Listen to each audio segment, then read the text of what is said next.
ছিল যে বয়সে কচি, তাও ছিল সে বড় জ্ঞানী। করল হাতিম প্রমাণ, তারি নাম যে কুরবানি। দাস্তানে হাতিম তাই, দাস্তানে হাতিম তাই, দাস্তানে হাতিম তাই, দাস্তানে হাতিম তাই। মাটি আর আকাশের মধ্যে, ব্রহ্মাণ্ডের চতুর্দিকে, অগণিত ঝলমলে নক্ষত্রের মধ্যে আমি তোমাদের এমন একটা জগতে নিয়ে যাব যেটা শিল্পীর শিল্পের থেকে অনেক সুন্দর। যেন কবিতার সুন্দর পংক্তি কল্পনার জগতের বাইরে, যার সৌন্দর্য অনেক গভীর। ওই স্বর্গীয় অপরূপ জায়গাটার নাম স্বর্গতুল্য পরিস্থান। পশমের মতো সুন্দর সাদা মেঘে ঢাকা এই শহরটা, এটাই হচ্ছে স্বর্গতুল্য পরিস্থান, পরিদের দেশ। এই সুন্দর শহরটা ফুলের বাগানে ঢেকে আছে। এখানে সর্বদা যেন খুশির জোয়ার, এখানে সর্বদা হাসির ঢেউ তুলেছে পরিদের নৃত্যের তালে তালে।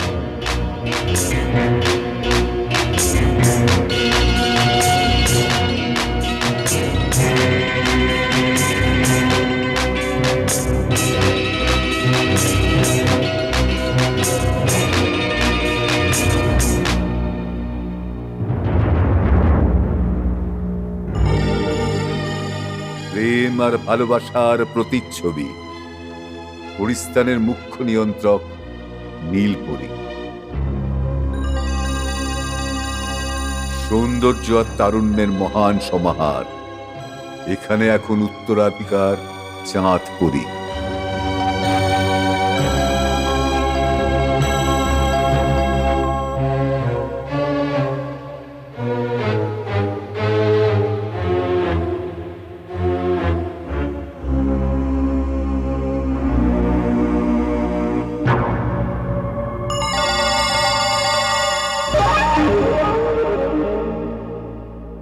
আর ইনি হলেন সর্বশক্তিমানা সম্রাজ্ঞী মহারানী নূরপরি।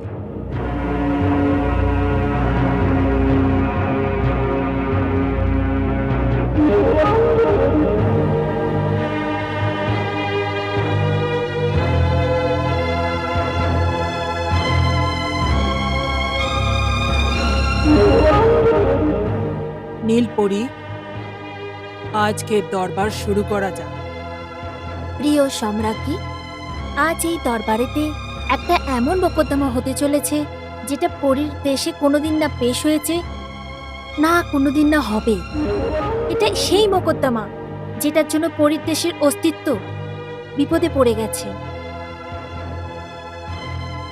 নীলপরি, আমি সবকিছু বিস্তারে জানতে চাই।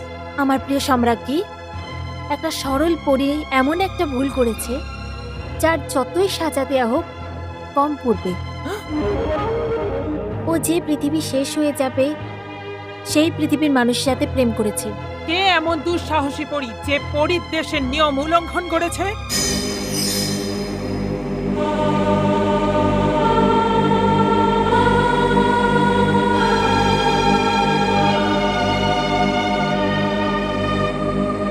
হুকুম করুন রানীমা।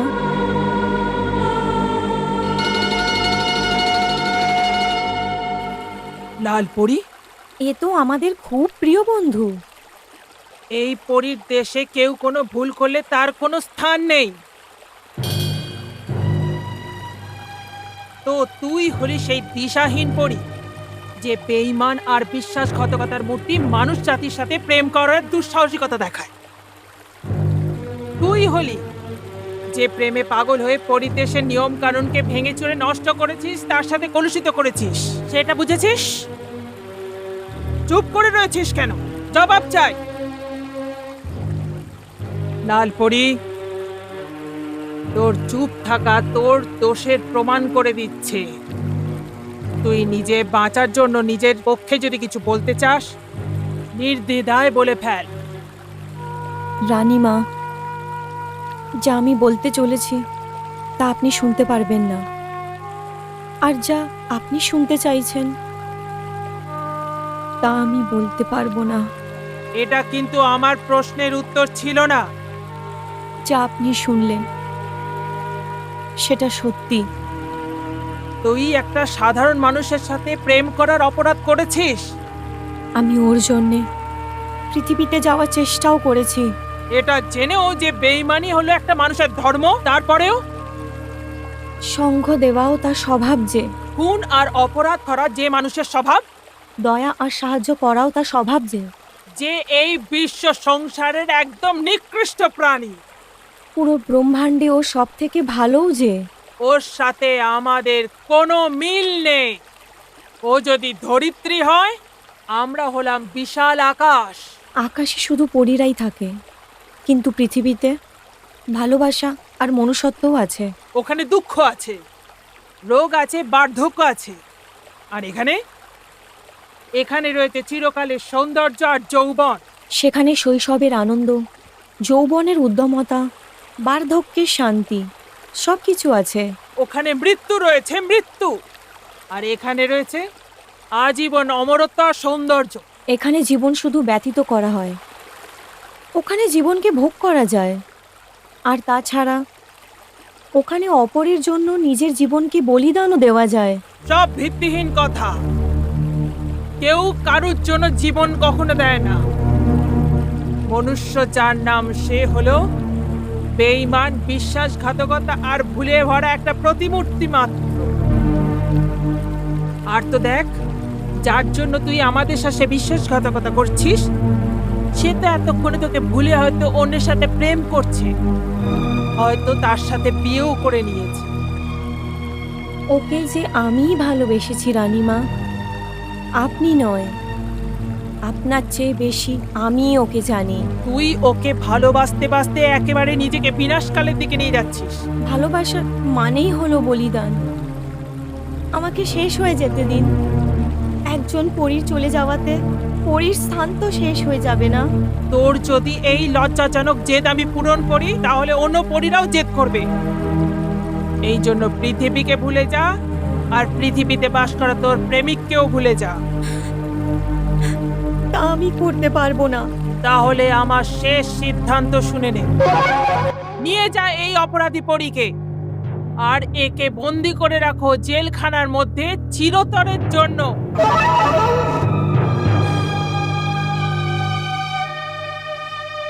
যা আমার বলার ছিল বলে দিয়েছি, কিন্তু রানীমার বিচার এটা প্রমাণ করে দিয়েছে যে যা তিনি শুনতে চাইছিলেন তা শুনতে পেলেন না।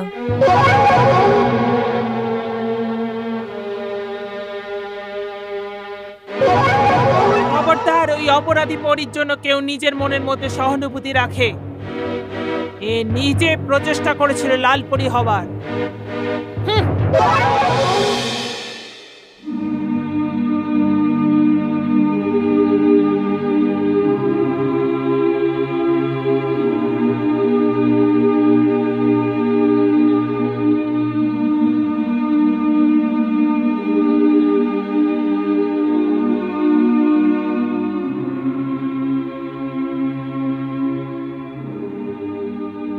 জন,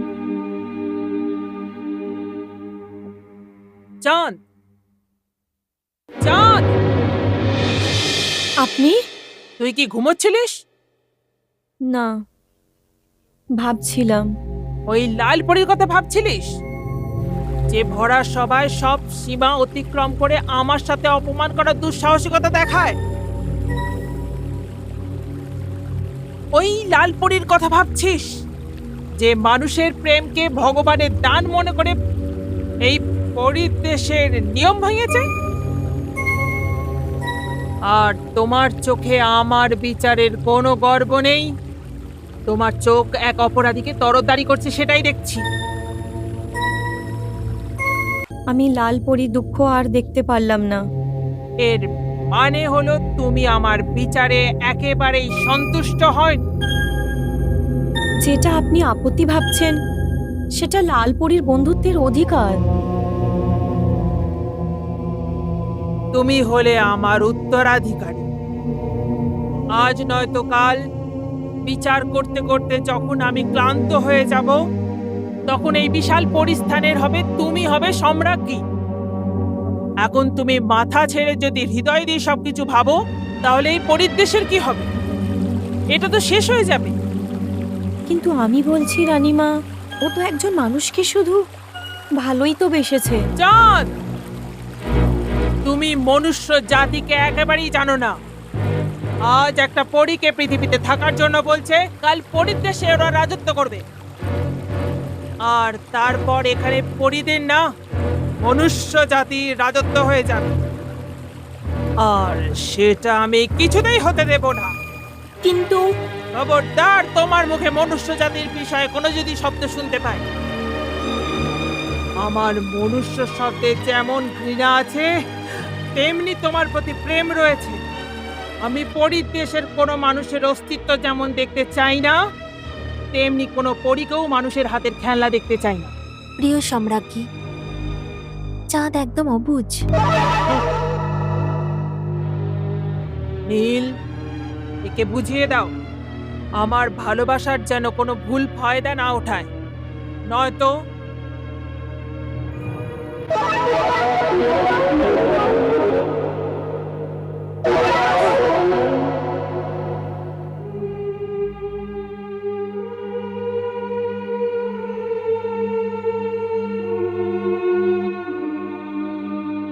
একটা কথা বলো নীলপরি। বলুন রাজকুমারী। লালপরি মানুষদের এত প্রশংসা করত, আর রানীমা ওদের নিন্দা করেন কেন? আমি এটা বুঝতে পারছি না যে কে ঠিক আর কে ভুল। দুজন দুজনের জায়গায় একদম সঠিক। মানুষ ভালোও আছে, আবার খারাপও আছে। সেটা কি করে হতে পারে? একই জায়গায় দু ধরনের লোক কি করে হতে পারে? এর জন্য এর নাম পৃথিবী গো। আচ্ছা নীলপরি, তুমি কোনো মানুষকে চেনো নাকি? হ্যাঁ, আমি ভালো মানুষকেও জানি, খারাপ মানুষকেও জানি। খারাপ মানুষটা হলো যার নাম হলো জাদুকর আবুল হক, যে আমাকে আর পরিদেশের সব পরীদেরকে কয়েদ করে রেখেছিল। আর ভালো মানুষ হলো যে আমাকে ওই কয়েদ থেকে বাঁচিয়েছিল। আমাকে কিছু তার ব্যাপারে বলো না। না রাজকুমারী, আমি এরকম ভুল করতে পারবো না। আপনি শুনেননি প্রিয় সম্রাজ্ঞী কি বললেন? আর ওনার রাগে আপনি তো জেনেই গেছেন। আমি ওনাকে জানতেও দেব না, বলো না। রাজকুমারী, জেদ করবেন না, মানুষের ব্যাপারে আগ্রহ ছেড়ে দিন। যাও, আমি তোমার সাথে কথা বলবো না। আরে, আপনি তো রেগেই যাচ্ছেন।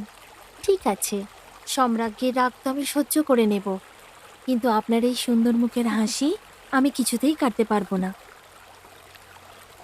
পৃথিবীর সময় অনুসারে আজ থেকে 20 বছর আগেকার কথা। আরবের জমির উপর একটা দেশ ছিল, ইয়ামান।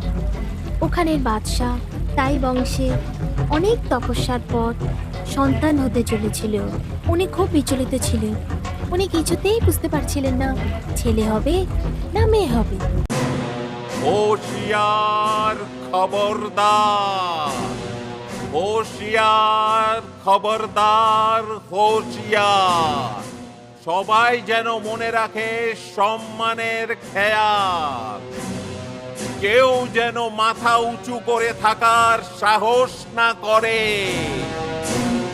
মহারাজদের মহারাজ, ইয়েমেন রাজ্যের রাজা, সব থেকে সাহসী মহারাজ, দয়াবান এবং ন্যায়পরায়ণ ইয়েমেনের মহারাজ রাজ দরবারে এসে গেছেন।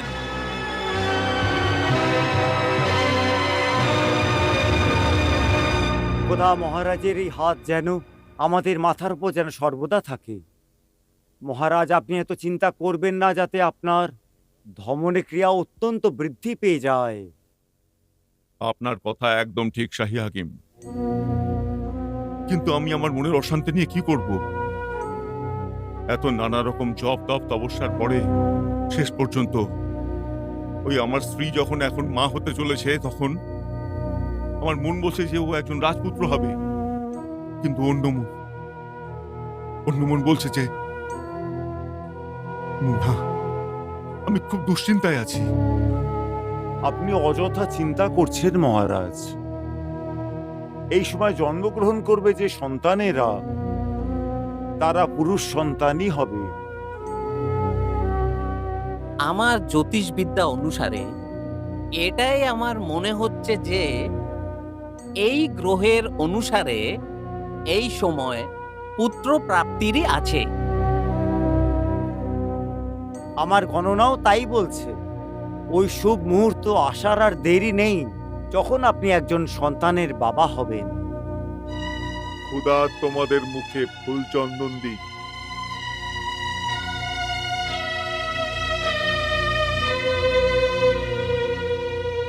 মহারাজ, বলুন বজিরে আজম।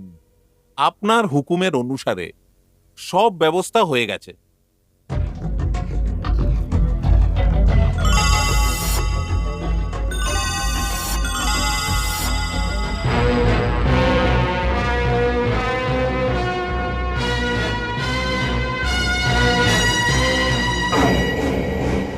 জ্যোতিষী মহাশয়, যদি তোমাদের ভবিষ্যৎ গণনা অনুসারে যদি আমি একজন পুত্র সন্তানের বাবা হতে পারি, তাহলে এই সমস্ত হীরে মণিমাণিক্য আমি তোমাকে উপহার দিয়ে দেব। কিন্তু কিন্তু তোমাদের যদি এই গণনা মিথ্যা প্রমাণিত হয়, তাহলে এই জল্লাদ তোমাদের শরীরকে টুকরো টুকরো করে দেবে। আর এই সমস্ত হীরে জহরত আমি এদেরকে দান করে দেব। যদি আপনি আমাকে অভয় দেন মহারাজ, সব নক্ষত্র গণনা করে যা ফল আমি পেয়েছি, তার হিসেব বলছে যুবরাজেরই জন্ম হবে। এখন উনি যা দিতে চাইবেন, ছেলে অথবা মেয়ে। কিন্তু আমরা কেউই তো ঈশ্বর নই মহারাজ, এটা তো শুধু তার হাতে। খোদার মর্জি তো মানতেই হবে। ওনার ইচ্ছা ছাড়া তো এ গাছের একটা পাতাও নড়ে না। কিন্তু তুমি যেরকমটা বলেছ সেরকমই আমি করেছি। ওর কেন? জ্যোতিষরাজ, তুমি আমাকে বলেছিলে যে যদি আমি পুত্র সন্তান চাই, তাহলে আমি বাদশাহ আল খামালের কন্যা রাজকন্যা শাহজাদি বানুর সঙ্গে যেন বিয়ে করি। আমি সংবাদ পাঠিয়েছিলাম, বাচ্চা প্রত্যাখ্যান করেছে, আর আমি যুদ্ধ শুরু করি আর রাজকন্যাকে নিয়ে ওখান থেকে ফিরে আসি। আর এই হিন্দুস্তানি জ্যোতিষী বলেছিল বিয়ে করার জন্য 2 মাস অপেক্ষা করা অত্যন্ত শুভ। আমরা সেটাকেও মেনে চলি, আর ঠিক 2 মাস পরে বিয়ে করি। আর এই আরবি জ্যোতিষী বলেছিল বিবাহের 15 দিন পরে আমি যেন স্ত্রীর সঙ্গে ফুলসজ্জা করি। আমরা সেরকমটাই করেছি, শুধুমাত্র এই লালসায় যেন একটা পুত্র সন্তানের জন্ম হয়। আর আমি এখন বাবা হতে চলেছি। আমি বাবা হতে চলেছি। উজিরে আজম, এরা সব বলছে এই সব কিছু নাকি আল্লাহর হাতে। ঠিক আছে, ঠিক আছে, যদি পুত্র জায়গায় আমার কন্যা সন্তান হয়, তাকে তখন আমি বুকে জড়িয়ে নেব। আল্লাহর দান মনে করে তাকে আমি চোখের মনি করে রাখবো। কিন্তু এদের সবাইকে বাদশার জয় হোক, বাদশার জয় হোক। বেগম সন্তানের জন্ম দিয়ে দিয়েছেন।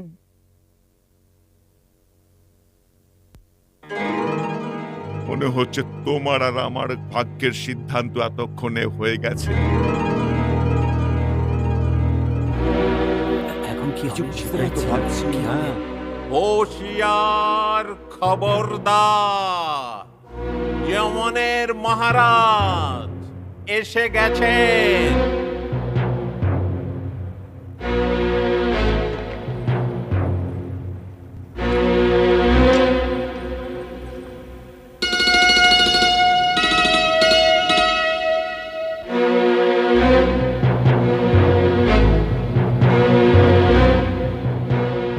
এই হলো আপনার সম্পদ, আপনার স্বপ্ন, যে আপনার সাম্রাজ্য সামলাবে, আপনার পুত্র। আমার ছেলে, আমার ছেলে, আমার লাল, আমার হৃদয়ের টুকরো। আমি তোমার জন্য কত চিন্তিত ছিলাম, কত উদ্বিগ্ন ছিলাম। আমি আজ কত খুশি আমি। আজকে আমি তোমাকে বলে বোঝাতে পারবো না মালকা, কত খুশি। সমস্ত পৃথিবীর শত খুশি আমার কাছে দেওয়া হলেও তার থেকে বেশি আমি একে নিয়ে খুশি। এর কাছে সেটা অনেক কম, অনেক কম। যেমন রাজ্যের সার্বিক উন্নতি হোক। তোমাকে অনেক ধন্যবাদ মালকা। প্রিয় বাদশাহ,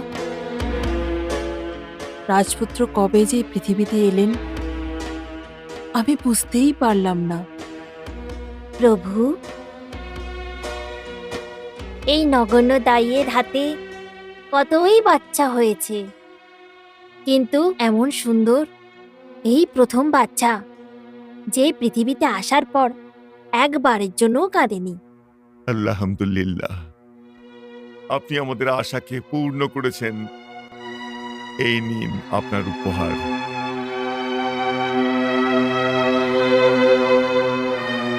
হে খুদা, রাজপুত্রের জীবন আয়ু যেন এই হীরের মতনই যেন সারা জীবন চমকাতে থাকে।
উজিরে আজম, এই সমস্ত হিরে জহরত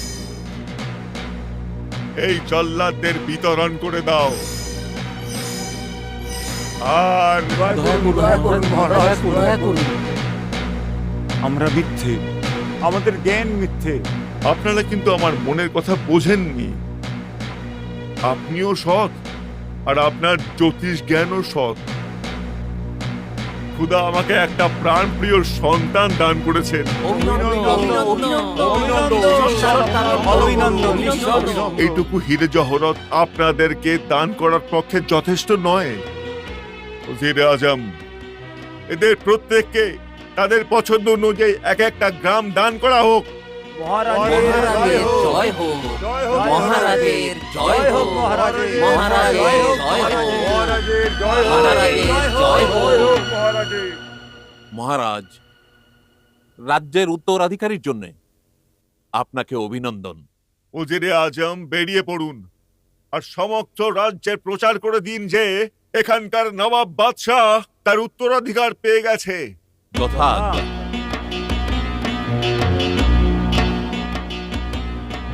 বাদশাহ, বাদশাহ,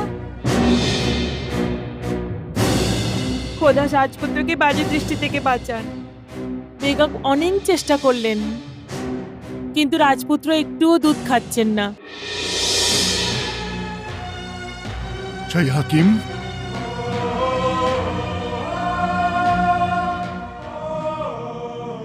মহারাজ, ঈশ্বরের আশীর্বাদে যুবরাজ একদম ঠিক আছে। তাহলে কি হলো আবার? ও দুধ কেন খাচ্ছে না? এটা তো আমিও বুঝতে পারছি না মহারাজ। আরে, তুমি এই রাজপ্রাসাদের সব থেকে দক্ষ হাকিম, আর তুমি বলছো যে তুমি কিছু বুঝতে পারছো না? আমি সত্যি বলছি মহারাজ। তো নিজের জ্ঞানকে সাগরে ডুবিয়ে দাও রাজবৈদ্য, আর তোমার মোটা মোটা চিকিৎসার বইগুলোকে পুড়িয়ে ছাই করে দাও। না মানে আমি কিচ্ছু শুনতে চাই না। এই বাচ্চা দুধ না পান করে কতক্ষণ বাঁচবে? মানুষ হয়ে যা রক্ষা করে হাওয়া, সেই প্রদীপ নিভে যাবে কি করে যেকে আলোময় করেন স্বয়ং ঈশ্বর। পরবেশ মাহতারাম, অনেক কঠোর তপস্যা এবং প্রচেষ্টার পর এই প্রদীপটা এই ঘরে জ্বলতে শুরু করেছে। এই প্রদীপ তেল ছাড়া এ কতক্ষণ আমাদের অতিথি হিসাবে থাকবে? তুমি এই কথা বলার কে গো? এই বাচ্চা তো ঈশ্বরেরই আলো, তার প্রকৃতির একটা বৈশিষ্ট্য। তুমি একজন ভাগ্যবান যে তোর ঘরে জন্ম নিয়েছে। এর সঙ্গে সঙ্গে তোমার নামও সম্মানের সঙ্গে নেমে মানুষ। কিন্তু আমি খুব দুশ্চিন্তায় রয়েছি। আপনি এমন একটা রাস্তা বলুন যাতে এই অসুবিধাটা এর মাথার উপর থেকে সরে যায়। তুমি কোনো চিন্তা করো না মহারাজ।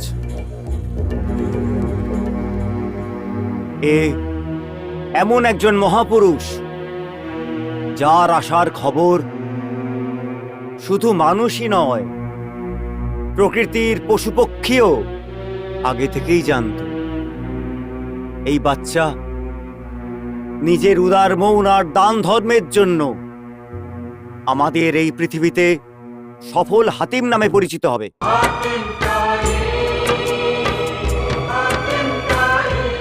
হাতিম? হ্যাঁ, আর এটার প্রমাণ এই যে যতক্ষণ পর্যন্ত আজ যত শিশু জন্মগ্রহণ করেছে সবাই দুধ না খাওয়া পর্যন্ত, এও সামান্যতম দুধ নিজের মুখে নেবে না। সেনাপতি, এই নির্দেশ পালন করো। কোন শিশু যেন না খেয়ে থাকে। যথা আজ্ঞা মহারাজ।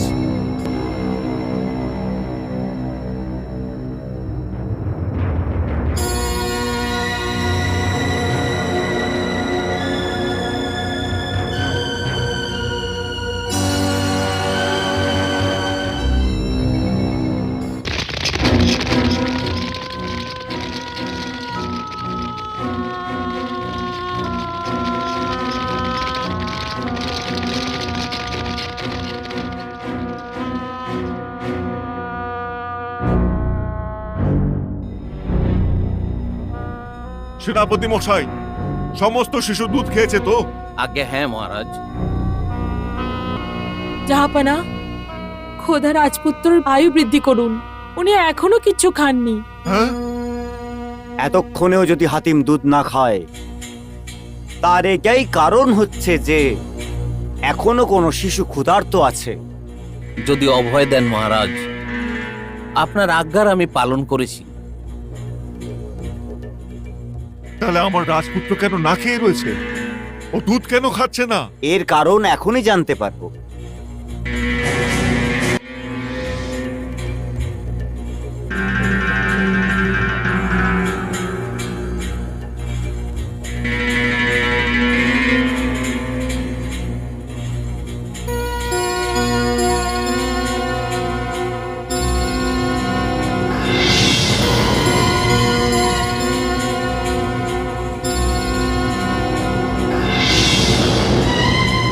এই দেখ বাদশাহ, এই দেখ।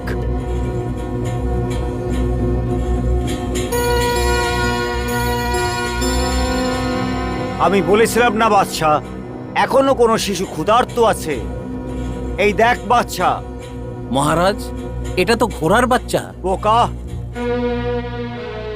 হাতিম শুধু মানুষের নয়, পশু পক্ষীদেরও বন্ধু। ঘোড়াটা প্রসব করার পরে মারা গেছে, আর ওর বাচ্চা দুধ না পেয়ে কষ্ট পাচ্ছে। যতক্ষণ না ও দুধ খেতে পাবে, হাতিমও ক্ষুধার্ত থাকবে। সেনাপতি মশাই, যান এখনই বেরোন আর সেই ঘোড়ার সন্তানকে দুধ খাওয়াও। যথা আজ্ঞা মহারাজ।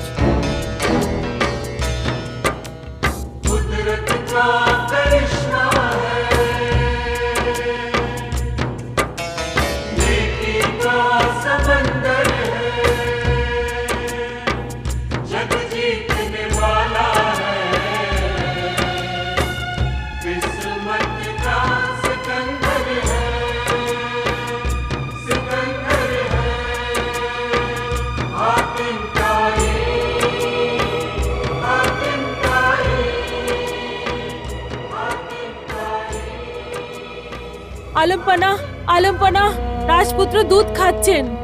ধন্যবাদ ভগবান, ধন্যবাদ। আলহামদুলিল্লাহ, আলহামদুলিল্লাহ। ইয়া খুদা, তুই এরকম একটা সাধারণ মানুষের বাড়িতে এরকম একটা দয়ালু রাজপুত্রকে পাঠিয়ে খুব বড় উপকার করেছিস আমার ওপরে। আমি যদি সারা জীবন তোমার আরাধনায় শেষ করে দিই তাহলে আমি এই উপকার শোধ করতে পারবো না। আমার মওলা, তোমাকে অনেক ধন্যবাদ, অনেক অনেক ধন্যবাদ।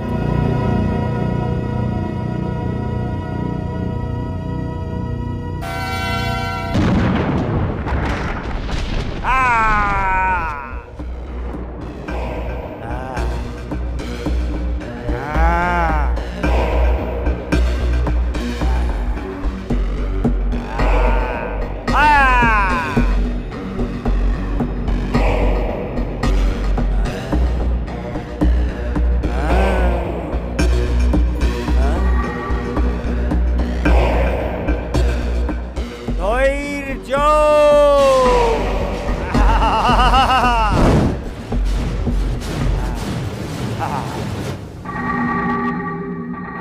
মহারাজা ধৈর্য।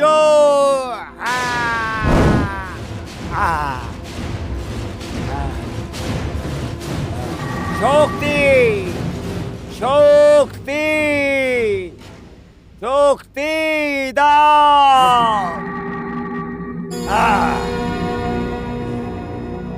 আরে কেউ তো বলো যে পরিস্থানের রাস্তাটা কোন দিকে? তুই বল পরিস্থানের রাস্তাটা কোন দিকে, বল। তুই বল, তুই বল পরিস্থানের রাস্তাটা কোথায়, বল।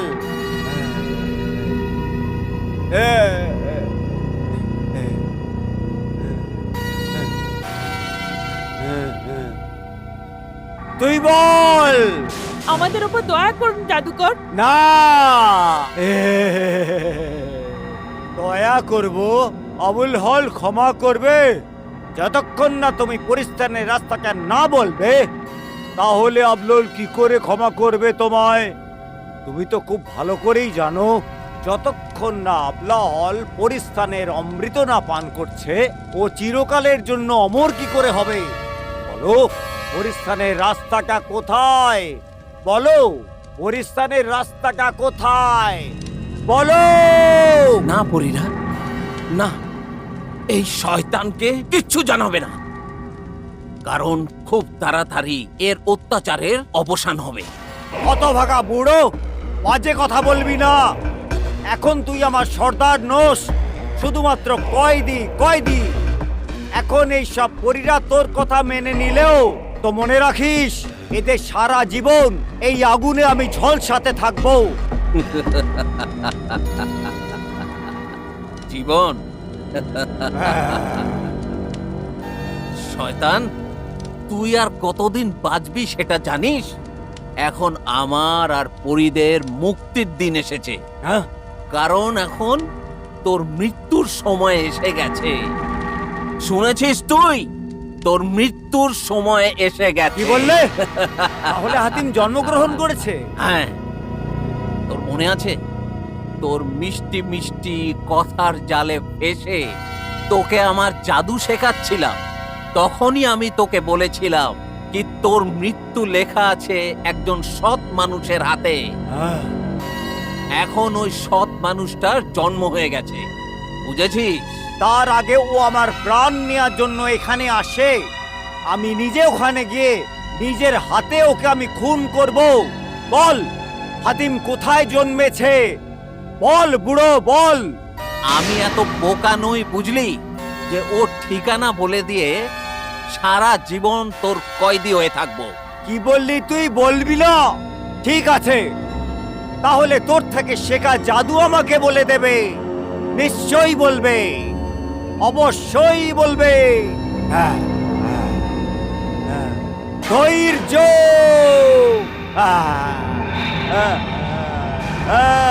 হে মহারাজাধিরাজ, আয় আয় আয়, আমাকে মৃত্যু ঠিকানা বল। হে শয়তান শ্রেষ্ঠ, আমার মৃত্যু ঠিকানা বল। হে শয়তান শ্রেষ্ঠ, আয় এখানে এসে আমাকে বল আমার মৃত্যু কোথায় জন্মেছে। আয়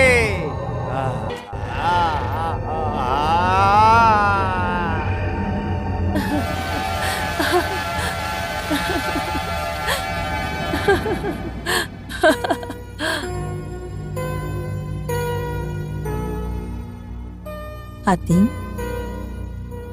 আমার সোনা, যেমন চাঁদ পুরো দুনিয়াতে আলো দিয়ে থাকে, তেমন তুমিও পুরো দুনিয়াতে আলো দিয়ে ভরিয়ে দিও।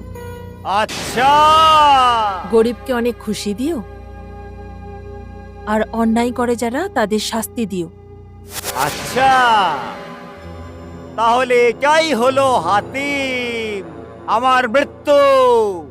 দেখ বুড়ো, দেখ, আমি আমার মৃত্যুর ঠিকানা জেনে ফেলেছি। আমি আমার মৃত্যুকে জীবিত ছাড়বো না। এখন আমি হাতিমকে শেষ করে দেব।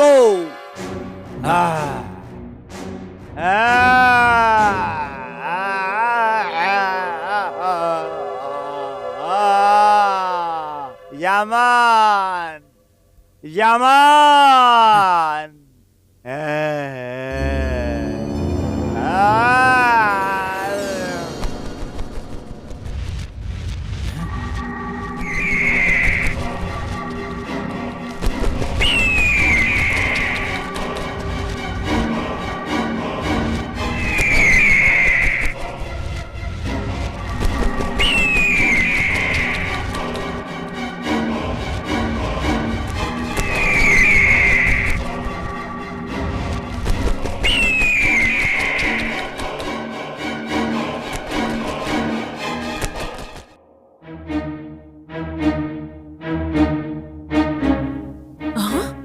রাজপুত্র, হে ভগবান, কোথায় গেল?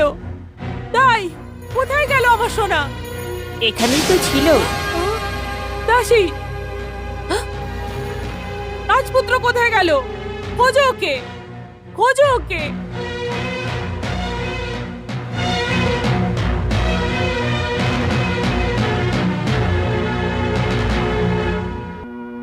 কিছু জানতে পারলে? না মালিকা, আমি কিছু জানতে পারিনি। আমি জিজ্ঞাসা করছি কোথায় গেল আমার সোনা? ভগবান না করুন আমার হাতিমের কিছু হলে, তাহলে আমি জীবন দিয়ে দেব। ধৈর্য ধরুন, ধৈর্য ধরুন মালিকা, আল্লাহ অনেক কৃপাবান।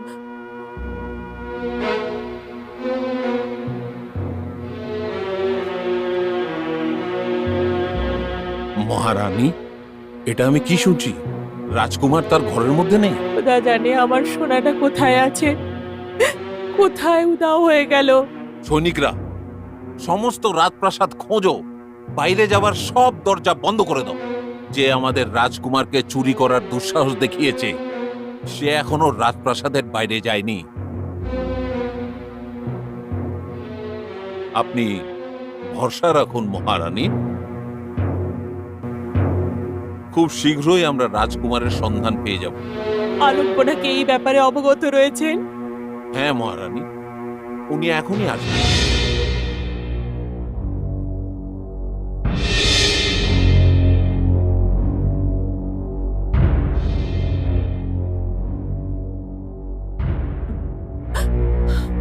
শাহী আলম, আমার পুত্র, আমার প্রিয় পুত্র।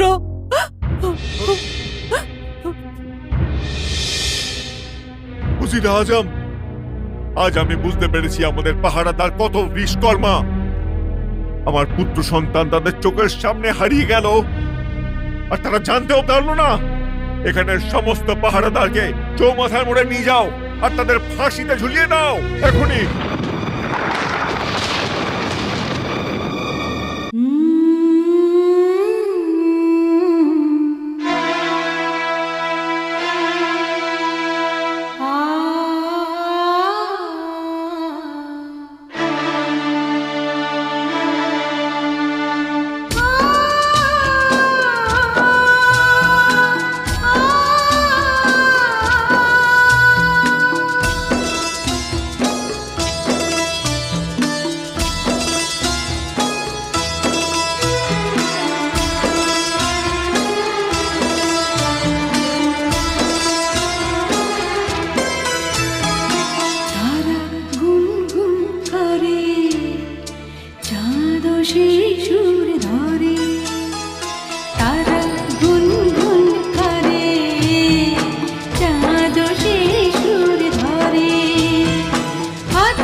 এই যে আমি নীলপরি, আমার মন হাতিমকে আদর করার জন্য খুব বিচলিত ছিল, আর আপনারা সবাই ঘুমাচ্ছিলেন, এই জন্য জাগানোটা ঠিক মনে করিনি, এই জন্য ক্ষমা চাইছি। আমি একথা ভাবছি যে যে এখানকার এত শিশুর মধ্যে থেকে আপনি আমাদের হাতিমকে কিভাবে খুঁজে নিলেন? কি এমন সম্পর্ক রয়েছে যেটা যা তোমাকে এতটা উদ্বিগ্ন করে দিয়েছে ওকে খাওয়ানোর জন্য? এটা সত্যি, সম্পর্ক পৃথিবীতে আসার পরই তৈরি হয়, কিন্তু এমন কিছু সম্পর্ক রয়েছে যেটা ভগবানের দরবারেতেই তৈরি হয়ে যায়। ব্যাস, এরকমই কিছু একটা সম্পর্ক আমাদের পরিদের, আমার আর হাতিমের সাথে। আমি এই সম্পর্কের টানেই এখানে চলে এসেছি। এখন হয়তো পুনর্বার আসতে হয়তো পারবো না। না না নীলপরি, এরকম ভেবো না। এটা তো আমাদের হাতিমের খুব সৌভাগ্য গো যে ওকে কোনো পরী আদর করছে। আপনি কি মনে করেন শাহী আলম? আমি আপনার সিদ্ধান্তই গ্রহণ করব। আমি এখানকার সম্রাট। আমি তোমাকে অনুমতি দিচ্ছি, যখনই তোমার মন চাইবে তুমি হাতমকে সাক্ষাৎ করতে এখানে নির্ভয়ে আসতে পারো। আমি আপনার চিরকালীন আভারই থাকবো শাহেনশাহী ইয়ামান।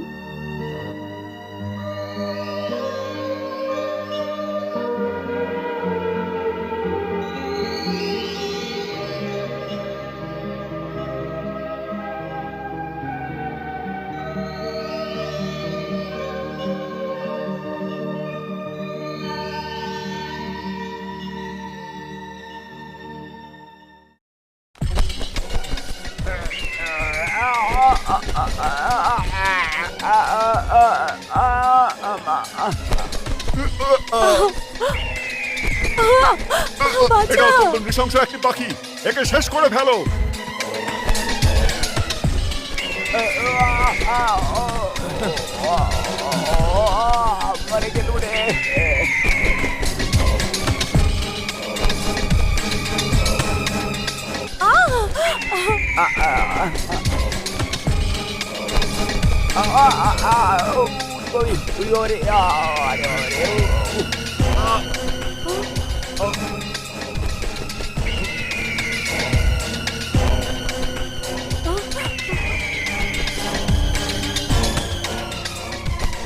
হাতিম!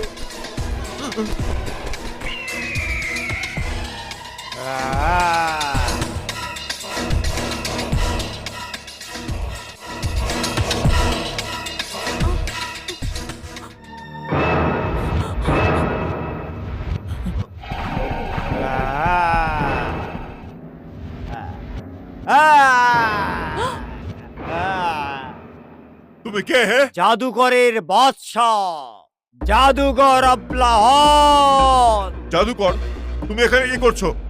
নিজের মৃত্যুকে মারতে চাইছি আমি।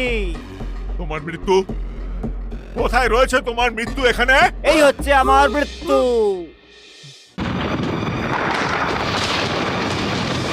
হাতিম! এটা তো আমার হৃদয়ের টুকরো। তুমি এর নামটা কি করে জানলে? কারণে বড় হয়ে আমার মৃত্যুর কারণ হবে।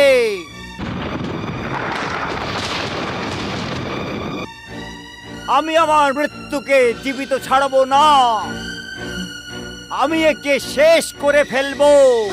খবরদার, আর এক পাও যদি এদিকে এগিয়েছো আমাকে কেউ আটকাতে পারবে না। সিপাহীর দল!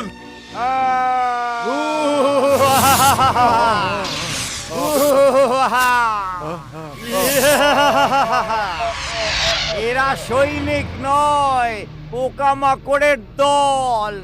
খেয়ে নেব এদের।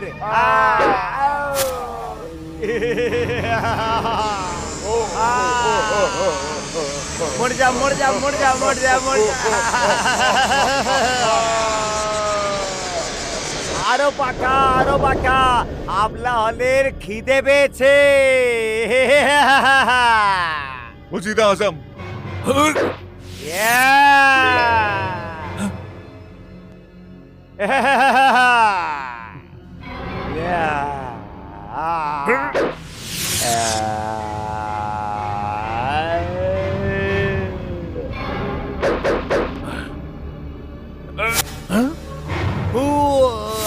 ফু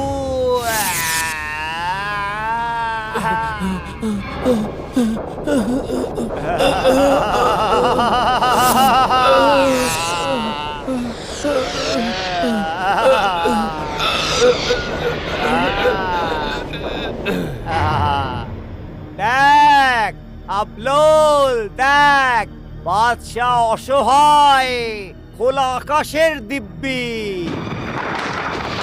মহারাজ অসহায়।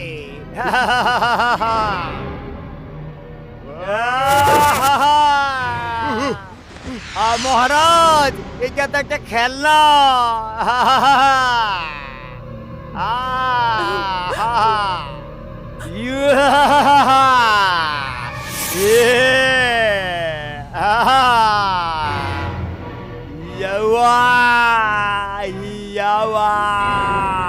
না, শাহী আলম, আমার হাতি, আমার প্রিয়, আর চিনি না, খোদার জন্য একে বাঁচান।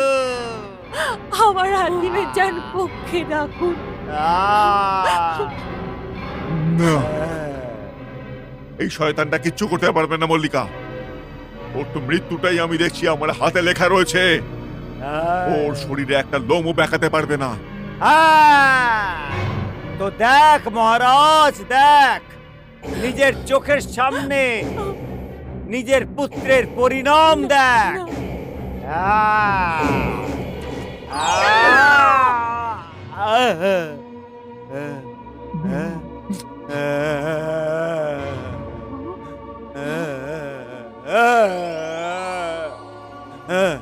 তুই নিজেকে জাদুর শ্রেষ্ঠ সম্রাট ভাবিস? এখন দেখা নিজের জাদু, দেখা কেরামতি। এই নির্বোধ পরি, এই হতভাগা হারটাকে আমার সামনে থেকে সরা। এটা থাকলে আমি আমার মৃত্যুর কাছে পৌঁছতে পারবো না। সরিয়ে দে এটাকে। আমিও এটাই চাই, তুই এখান থেকে অসফল হয়ে যাস। কিন্তু এই যে আমার মৃত্যু, একে আমি জীবিত কি করে ছাড়বো? তো তাহলে তোর এ হাতে মরতে হবে। ছেলে মানুষই করিস না বোকা পরি। যদি আমি একে মারতে না পারি, তাহলে তোকেও অন্য পরিদের মতোই চিরকালের জন্য কয়েদি করে রাখবো। আমার স্বাধীনতা হাতিমের জীবন থেকে বড় নয়। হ্যাঁ, না, আপনি আমার চিন্তা করবেন না বাদশাহ আলম, কিন্তু এই হারকে কখনো হাতিমের থেকে আলাদা করবেন না। আচ্ছা, তাহলে দেখ তোর শেষ পরিণতি।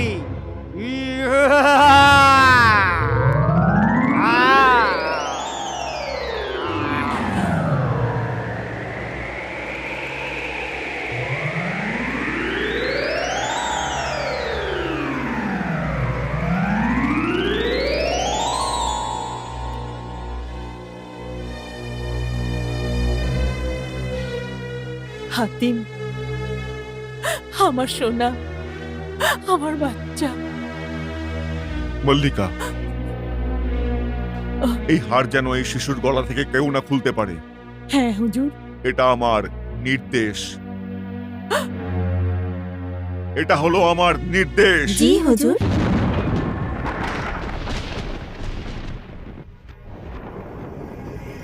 নির্লজ্জ পরি, তোর জন্য আজ আমি আমার মৃত্যুকে মারতে পারলাম না।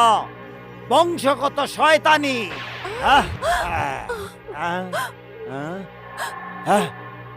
এখন আমি হাতিমকে শেষ করে দেব। তুই হাতিমকে মারতে পারবি না জল্লাদ, কারণ তোকে ওর হাতেই মরতে হবে। তুই যখন যখন ওকে মারতে যাবি, বিফল হয়ে কাউকে না কাউকে এখানে নিয়ে আসবি। তুই কখনো হাতিমকে মারতে পারবি না।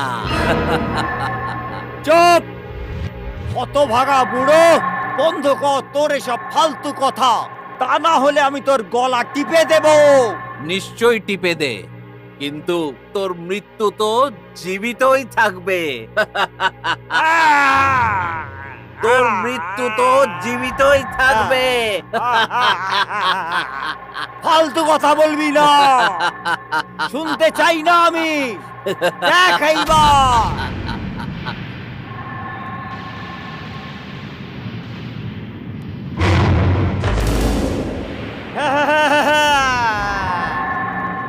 দেখলে আমি আমার শত্রুদের কি অবস্থা করে দিই, তোকেও ছাড়বো না। যেইভাবে তুই আমার প্রাণের শত্রুকে বাঁচিয়ে আমার বুকে আগুন জ্বালিয়েছিস, ওইভাবেই আমিও তোকে প্রতিদিন এই আগুনে ঝলসাবো, ঝলসাবো, ঝলসাবো। ধৈর্য।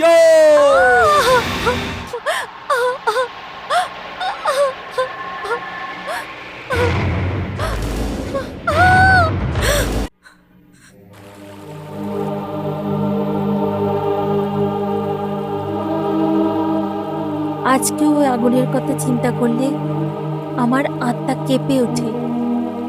জাদুঘর যখন তোমাকেও অন্য পরীদের সাথে বন্দি বানিয়ে নিয়েছিল, তাহলে তুমি মুক্তি কি করে পেলে? তাহলে কেউ হাতিমকেও মেরে ফেলেছিল? না, ওই শয়তান ওকে রোজ মারতে যেত, কিন্তু ওই জাদুকরি হাড়ের জন্য অসফল হয়ে ফিরত আর রাগে এসে পুরো রাত ধরে আমাকে আগুনে তপ্তাতো। রাত দিন এইরকমই কাটছিল। দেখতে দেখতে হাতিম 20 বছরের হয়ে গেল।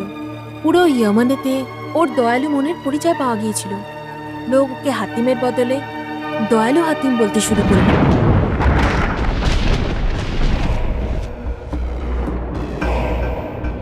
আজ আমি তোর গলা থেকে এই হতভাগা হারটা খুলে আমার মৃত্যুকে চিরদিনের জন্য শেষ করে দেব।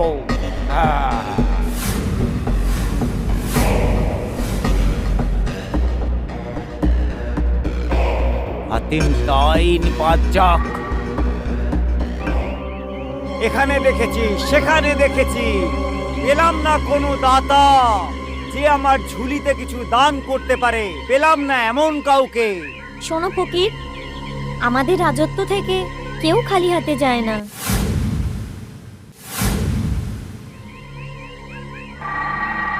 আমি যেখানে যেখানে গেছি সবাই একই বলেছে, কিন্তু এই ফকিরের পাত্র আজ পর্যন্ত শুধু খালিই আছে। কিন্তু এখানে আপনি যা চাইবেন তাই পাবেন। আচ্ছা, আমি যা চাইবো তাই দেবে? হ্যাঁ, আমি দেব। তুমি দিতে পারবে না? আপনি চেয়ে তো দেখুন, যদি না দিতে পারি তবে নিজের প্রাণ দেব। আচ্ছা, তুমি আমায় সবকিছু দিতে পারো? এই হার যেটা তোমার গলায় আছে সেটা দিতে পারবে? ব্যাস, এই সামান্য জিনিসটাই? আমি তো ভাবলাম যে আপনি আমার রাজত্ব আর প্রাণ চাইবেন। আমি প্রাণ চাই না রাজকুমার, এই হার চাই, হার। এই আমার পাত্র, এখানে হারটা দাও, নয়তো কেটে বড় এখান থেকে। আপনার এই পাত্র খালি থাকবে না ফকির। না না, রাজকুমার, রাজকুমার, না। না। এটা আপনি কি করছেন রাজকুমার? এটা তো আপনার রক্ষক। রক্ষক তো শুধু ভগবানই প্রহরী, ভগবানই।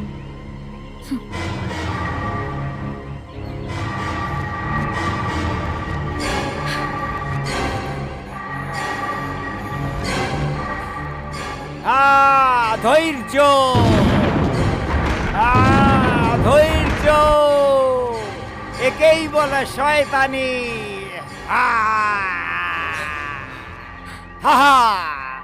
রাজকুমার, চিনতে পেরেছো আমায়? আমি হচ্ছি জাদুর রাজা, জাদুঘর আবলহল। এই হতভাগা হারের জন্য তুই আমার হাত থেকে এতদিন বেঁচে আছিস, কিন্তু আজ আমি তোকে মৃত্যু বরণ করতে বাধ্য করব। আজ তোকে কেউ বাঁচাতে পারবে না।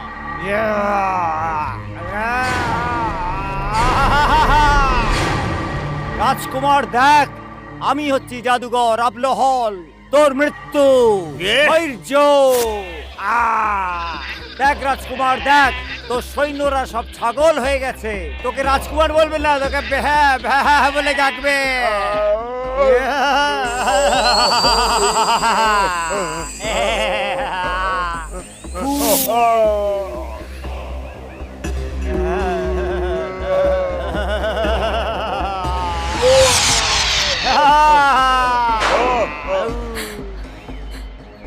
চল রাজকুমার, তোর ভালোবাসার লোকেদের সামনে তোকে শেষ করব। আয়া, একেই বলে শয়তানি।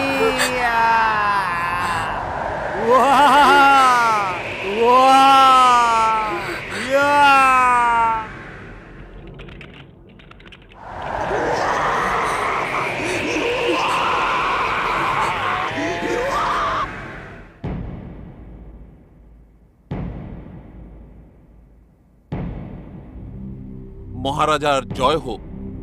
কি খবর নিয়ে এসেছো উজির আজম? এই অধমের কাছে একটা খারাপ খবর আছে মহারাজ। আমি শুনতে আগ্রহী। রাজকুমার নদীর ধারে গরিবদের সাহায্য করছিলেন, তখন হঠাৎ জাদুঘর আবুল হল ওখানে পৌঁছে যায় আর রাজকুমারকে তুলে নিয়ে চলে যায়। কি? আমাদের সৈনিকরা খুব সাহসের সাথে তাকে আটকানোর চেষ্টা করেছিল, কিন্তু ওই জাদুঘর জাদুর জোরে সবাইকে পশু বানিয়ে দিয়েছিল। আমি ভালো করে জানি যে ওই শয়তানটা আমার শিশু সন্তানের শরীরে একটা লোমও ব্যাখ্যা করতে পারবে না, কারণ নীলাম্বরীর দেওয়া হার ওর গলায় রয়েছে। আমাকে মাফ করে দিন মহারাজ। ওই ঠক জাদুঘর চতুরতার সঙ্গে ওই হার রাজকুমারের থেকে নিয়ে নদীতে ফেলে দেয়। এ আপনি কি কথা বলছেন? আমাদের সৈনিকরা রাজকুমারের খোঁজে বেরিয়ে পড়েছে। আমার ভয় হচ্ছে যে আর কোনো কথা বলার দরকার নেই উজির আজম। আমার এই রাজপুত্র সব সময় দুর্বলদের সহায়তা করেছে, আজকে ওর সাহায্যের দরকার। খোদা ওকে সাহায্য করবেন, খোদা।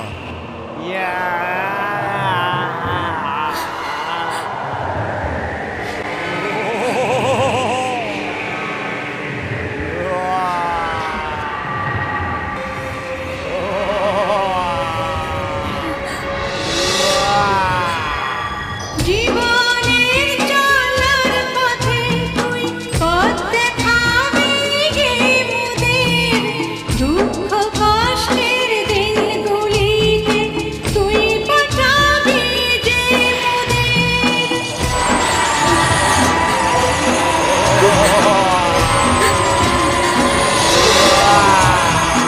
জীবনের চলার পথে তুই পথ দেখাবি গে মোদের, দুঃখ কষ্টের দিনগুলিতে তুই পাঠাবি যে মোদের। তুই মোদের সবার নয়ন মনি রইব মোরা তোর চিরদিনই। ফুটল যে আজ নতুন কলি মিষ্টি মধুর ভরে।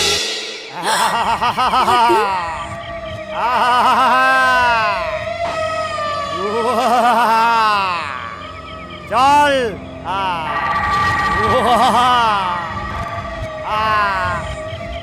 দেখ, আজ আমার মৃত্যু আমার নিজের হাতের মুঠোয়। নিজের জীবনকে বাঁচাতে পারে যেই হার, সেই হারও আমাকে দিয়ে দিয়েছে। না শয়তান না, তুই এর কোনো কিছু করতে পারবি না।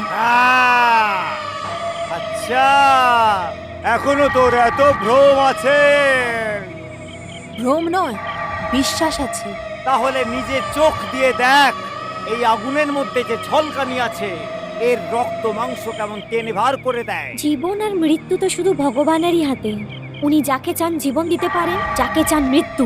না, এটা তোর ভগবানের হাতে নেই, এটা আমার হাতে আছে, আমার হাতে। এখানকার ভগবান আমি, এখানকার সব সৃষ্টি আমার। তোর ভগবানও আমার সামনে অসহায়, বুঝলি? এত অহংকার করিস না বোকা জাদুঘর। ভগবান সবার পাপ ক্ষমা করে দেন, কিন্তু অহংকারকে ক্ষমা করেন না। এই, এর আগে সব ক্ষমার দরজাগুলো ভগবান বন্ধ করে দেন। নিজের দোষের ক্ষমা চা। না।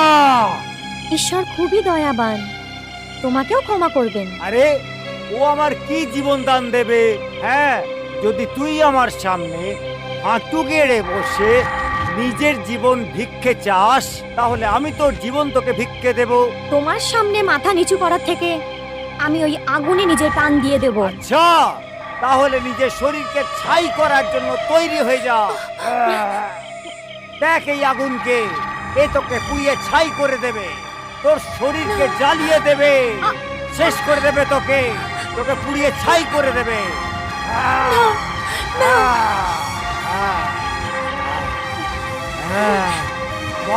ধৈর্য, একে পুড়িয়ে শেষ করে দাও। ধৈর্য। আগুন ফুল হয়ে গেছে, আগুন ফুল হয়ে গেছে, আগুন ফুল হয়ে গেছে। ধৈর্য, আগুন ফুল হয়ে গেল। মরা জাদুকর, ধৈর্য। দেখ, হাতিম বেঁচে গেছে। দেখ, শয়তানের রাজা হাতিম বেঁচে গেছে। না, আমি হাতিমকে জীবিত ছাড়বো না, একে আমি শেষ করে দেব।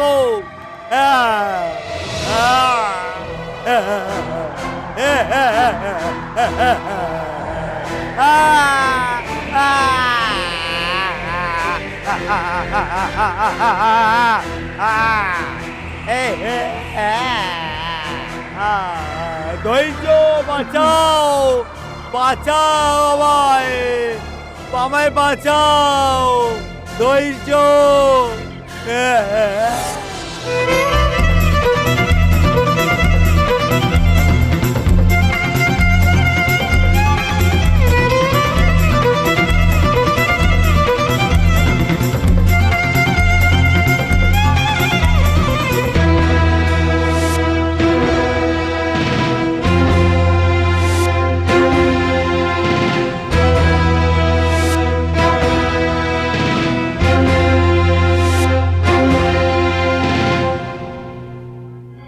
ভালো হয়েছে, খুব ভালো হয়েছে।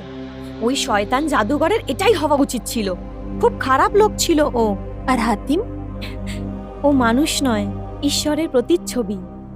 তুমি ঠিকই বলেছিলে, পৃথিবীতে যেমন ভালো লোক হয় তেমন খারাপও। তারপরে কি হলো নীলপরি?